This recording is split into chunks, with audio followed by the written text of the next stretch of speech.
In 2072, 3 heroes were tasked with gathering supplies in an apocalypse they didn't ask for. These men promptly took to their rugged vehicles and began delivering to the world's needy. Today, still needed by the people, they survive as the UPS of the future.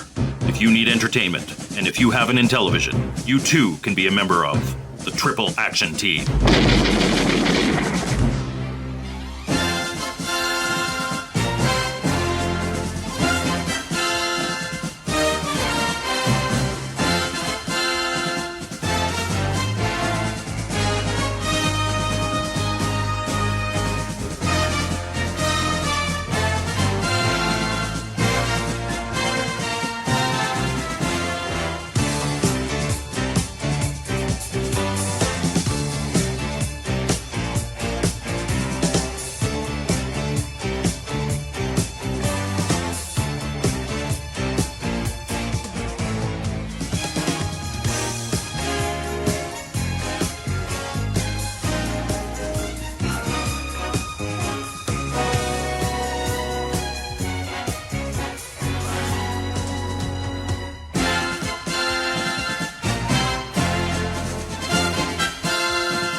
Welcome to Mike's Gaming Gala, I'm Mike, and this week we're looking at Triple Action 2 for the Intellivision, published by Intellivision Revolution.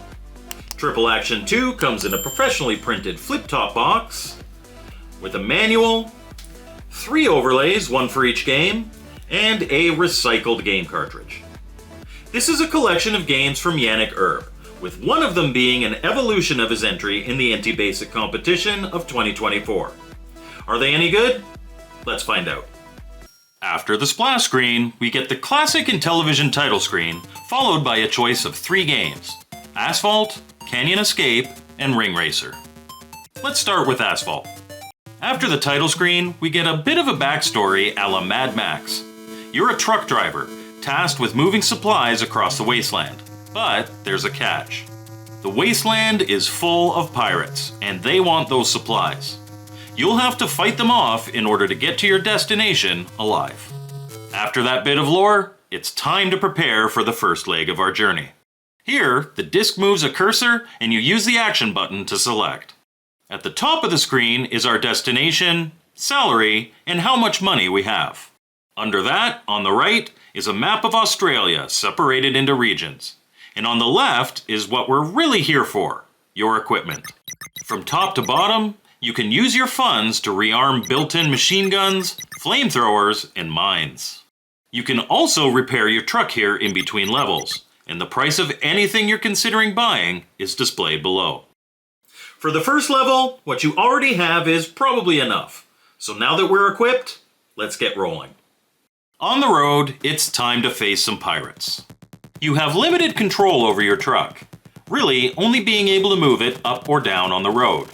So in addition to your restricted avoidance, you'll have to make good use of all the weaponry available. As you probably gathered from the equipment screen, we have 3 primary weapons that we can use to defend ourselves with. The first is a machine gun mounted atop our trailer, as represented by the gray rectangle. While your movement up and down on the disc maneuvers your truck, moving the disc left or right aims this gun in a 360-degree arc. Pressing either top action button fires, and if you're successful in hitting anything, your opponent will flash to show that they're taking hits. Second is your flamethrowers. If any of the road pirates pull up beside you, the lower right action button will activate a blast of flames to either side of your truck. They emit from the side of your cab, so they're positioned closer to the front. But when lined up properly, these things clear enemies really effectively. Third are landmines. Pressing the lower left action button will drop a mine directly behind you. If any of the pirates run into it, it's an instant kill. The only real problem with this is that mines cost $100, and the amount of money you make for each pirate you kill is $100. This makes it handy to have if needed, but honestly, not a great thing to rely on. If you miss, that's $100 lost. And if you do hit, it's a wash. While the action is going on down below, the top of the screen is full of information for us. Here, we see how much money we have, and under that are machine gun ammo, flamethrower ammo, and mines left, respectively. Then we have a red bar that grows green as we progress to the end of the level, and finally, the most vital piece of info here, the health of the various regions of our truck. Trust me, you'll be watching this religiously. As you move down the road and kill pirates, the pirates are, of course, going to try and kill you. They do this with the same weapons that you have, with one big exception. Their machine guns only fire forward. While this means that you don't have to worry about being shot from anywhere on the screen, it also means that you'll really want to watch your six. The pirates will all be coming up from behind you, and if they're lined up, they'll be shooting. As a result, the very back of your trailer is likely to get destroyed really quickly if you're not careful. Constant monitoring of the damage on your truck is important, because if you want to last long at all, you're going to have to change your play style as different sections become more vulnerable. Completing a leg of your journey brings you back to the equipment screen where your first priority should be to repair. And then, if you're anything like me, follow that by stocking up on machine gun and flamethrower ammo. Continue to battle through levels that get longer until you finally finish your trip. Or, at least that's what I assume. The furthest I got in my gameplay footage was 41%. Now, normally this would be the end of the review, but we have 2 more games in this collection to look at. The second game here is Canyon Escape. This was Yannick's entry in the 2024 Inti Basic competition, albeit with some upgrades. Selecting our difficulty level, which just changes the amount of lives you have between 7, 5, and 3, we're right into it. If you're familiar with the original game, the goal is still the same. Travel 1,000 meters on a motorcycle while dodging obstacles and maintaining your fuel level. Your biggest challenge will be missiles that are fired in your direction routinely. At the very top of the screen, you'll notice a small red rectangle moving back and forth across the playfield. When it crosses paths with you, it fires a missile. If the pathway is pretty clear, this isn't very difficult to avoid. However, the real challenge of Canyon Escape is when things get tight and quick maneuvers are deadly. Most of your deaths in this game will be a direct result of either attempting to dodge a missile and hitting a rock, or letting a missile hit you right in the face because otherwise you'd hit a rock. Thankfully, you do have weapons of your own that you can use to clear the way. On either side of your motorcycle is a missile that you can fire to destroy rocks in your way. Pressing the bottom left and right action buttons will fire the left and right missiles respectively. And unlike me, you'll want to make sure that you take advantage of both, because the reload time on these is not great. If you're really stuck, the top action button activates a shield that will protect you from an incoming shot. It won't save you from rocks though. Be very sparing with its use, it has a very short life. Now, as you're trying to get to the end of each level, there are 2 items scattered around that you'll want to pick up. The first is fuel.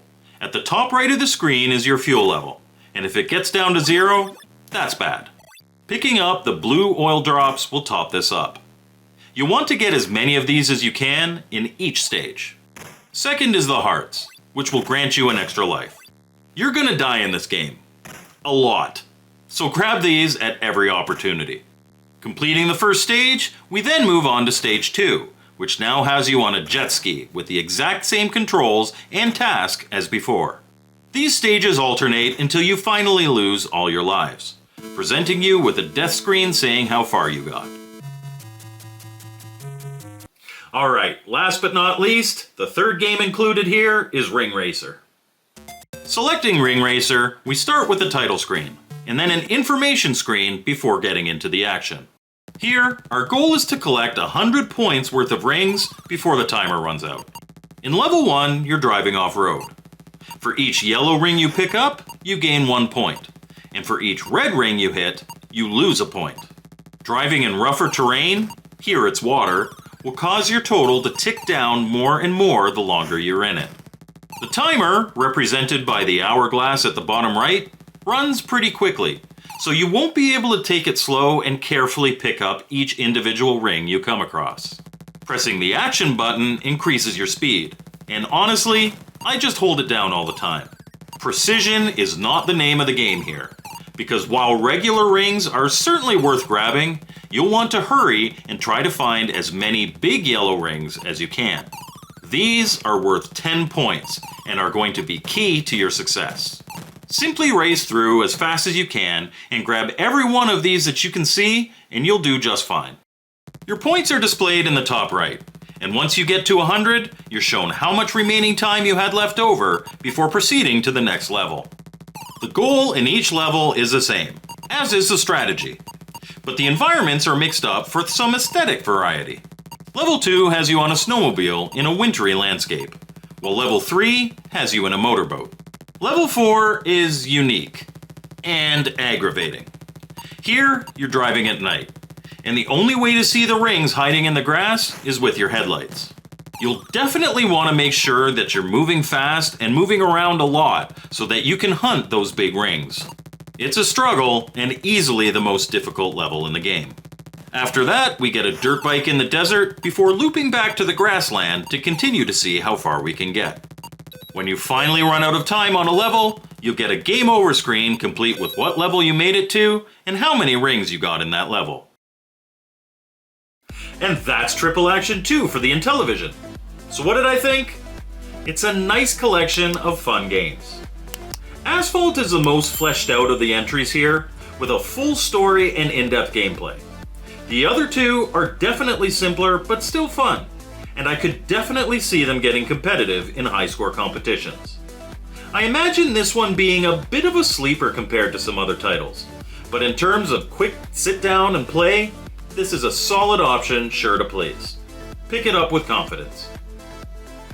Thank you for watching my video, I hope you liked it, and thank you so much to my channel members who picked this game for me to review this month. I appreciate your support so much. As always, my contact info is in the description, and we'll see you next time on Mike's Gaming Gala.